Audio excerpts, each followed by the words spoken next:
Hello পলাশ, তুই হুট করে কিছু না ভেবে বাড়ি থেকে বেরিয়ে গেলি? আরে কাল রাতে তো তোকে সবকিছুই বললাম, তারপরেও এতবার ফোন করার মানেটা কি? না, আমি তোর ব্যাপারটা বুঝেছি, তাও বলবো একটু সময় নিয়ে ভেবে দেখতে।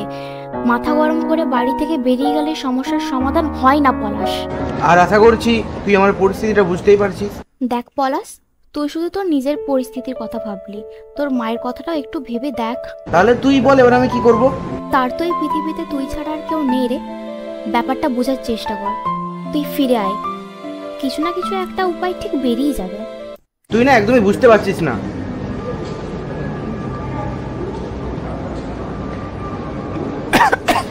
ঠিক আছে, রাখ রাখ রাখ তো, রাখ রাখ।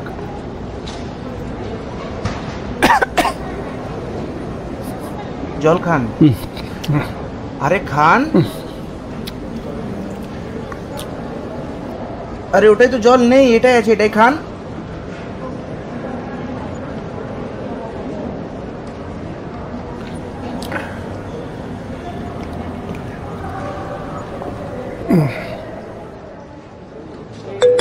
ধ্যার,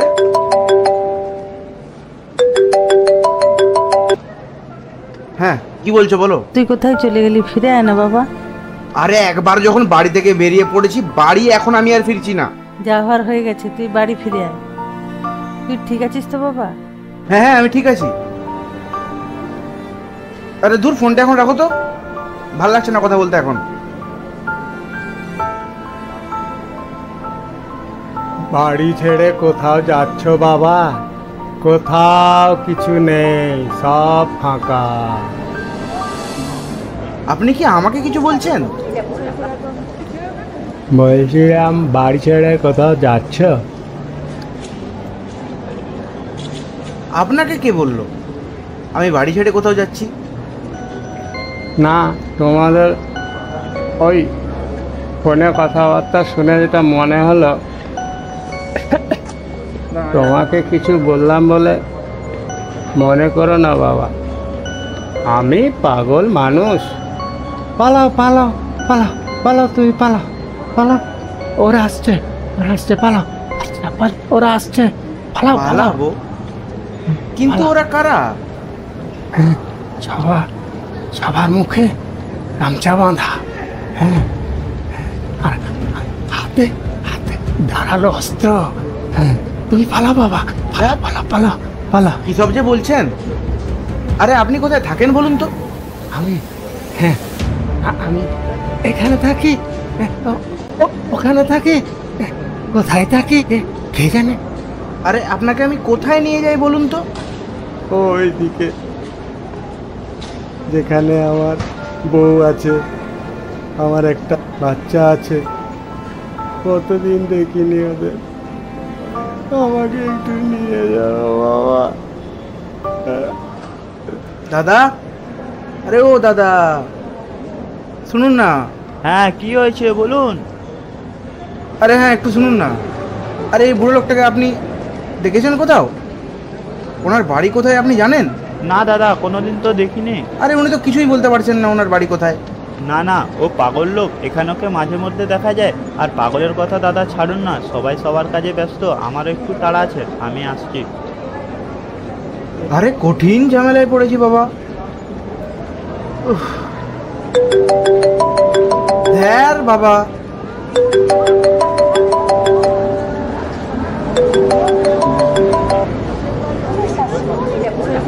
হ্যালো, হ্যাঁ বলো। আরে তো কাঁদার কি আছে? আরে আমি বললাম তো আমি ভালো আছি। হ্যাঁ হ্যাঁ খেয়ে নিয়েছি। আরে ধুর বাবা, এখন রাখো না, এখন ভালো লাগছে না আর কথা বলতে। ঠিক আছে, বাদ দাও তো।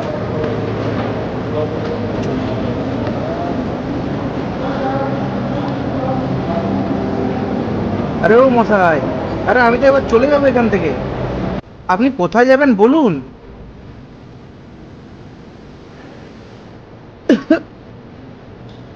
হ্যাঁ, মনে পড়েছে, মনে পড়েছে,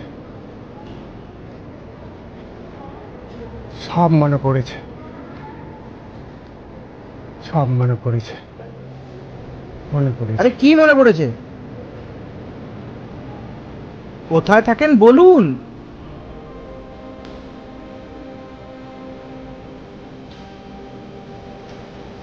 একদিন একদিন রাতে ওরা বাড়িতে আসে,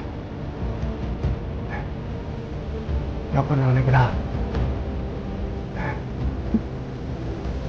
দরজায় দরজায় ধাক্কা মারে, খোল খোল, ঘর থেকে বেরা, তোকে তোকে মিটিংয়ে যেতে হবে, ওই ওই বুড়িমার জঙ্গলে, বেরা ঘর থেকে। আমি বুঝে যাই ওরা এসেছে, আমি বুঝতে পারি বাবু খুব ভয় পেয়ে গেছে। বাবু চিৎকার করে ওঠে, আর আর আর দরজায় ধাক্কা মারে ওরা। আমাদের সঙ্গে চল না, না হলে কিন্তু তোর বিপদ হবে। এক সময় দরজা ভেঙে আমাকে ওরা গরু ছাগলের মতো হিঁচড়ে টানতে টানতে নিয়ে যায়। হ্যাঁ হ্যাঁ, এর মধ্যে একজন আমার চোখে একটা রুমাল, একটা গামছা বেঁধে দেয়, হ্যাঁ, যাতে আমি রাস্তা চিনতে না পারি। এক সময় গামছা খুলতে দেখি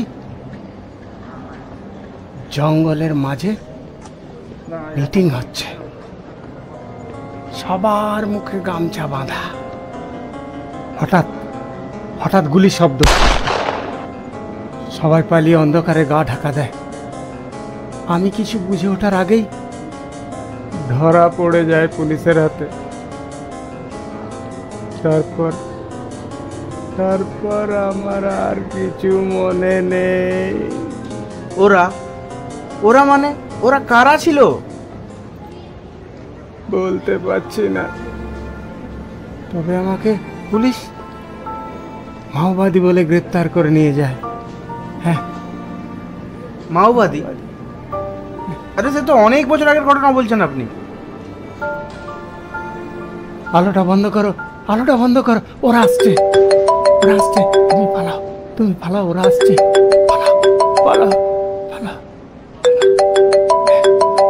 ধুর বাবা।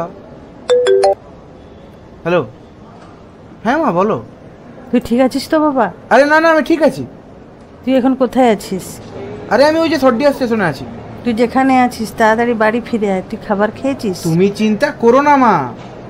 আচ্ছা মা, তুমি একবার বলেছিলে না সেই ভয়ানক রাতের ঘটনাটা?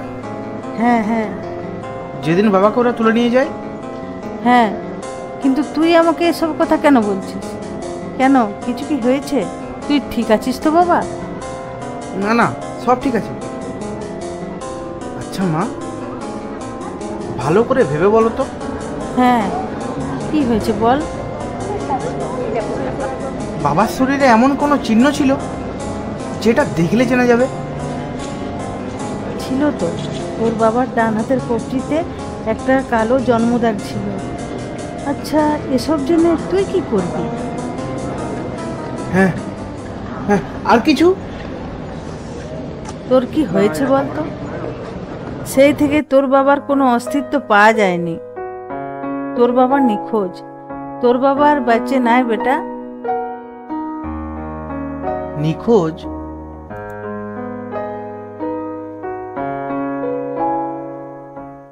আচ্ছা মা, তাড়াতাড়ি বলো না। আর কিছু কি এরকম ছিল? তুমি তাহলে এতদিন আমায় কেন বলে এসেছো যে তোর বাবা মারা গেছে, নিখোঁজ হয়েছে? একবারও তো বলনি। আরে সে তো বেঁচেও থাকতে পারে। জানি না, থানায় জানিয়েছিলাম, অনেকবার খোঁজও নিয়েছি। সেই সময় মাটি খুঁড়ে অনেকের কঙ্কাল পাওয়া গেছিল। সেই থেকে জানিয়ে দেওয়া হয়েছিল তোর বাবা আর বেঁচে নেই। সেই থেকে এতদিন একটা অজানা যন্ত্রণা বুকে নিয়ে বেঁচে আছি। তাই তো ভয় হয় তোকে আর আমি হারাতে চাই না বাবু, তুই ফিরে আয়। ঠিক আছে মা, ঠিক আছে, তুমি আর কেঁদো না, ফোনটা এখন রাখো। আমি খুব তাড়াতাড়ি আমার হারিয়ে যাবা বাবাকে সঙ্গে নিয়ে ফিরে আসছি।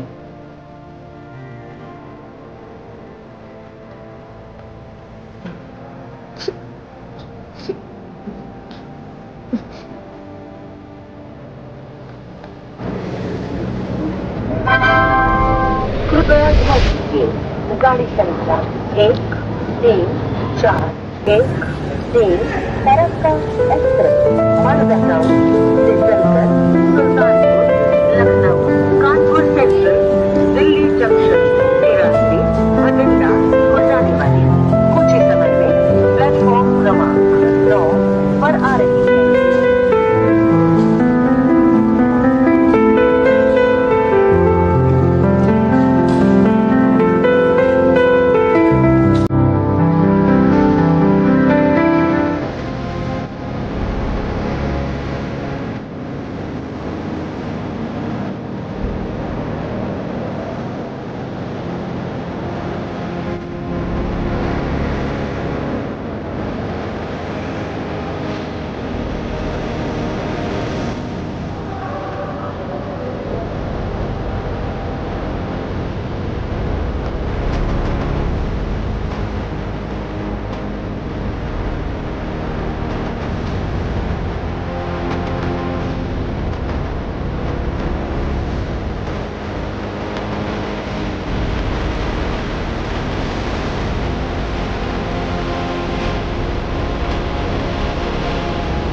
कृपया ध्यान दीजिए, गाड़ी संख्या 1341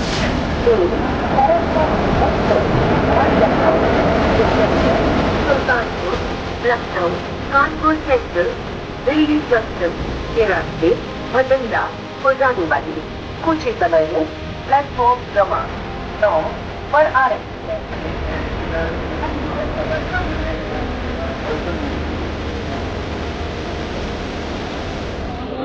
Gracias.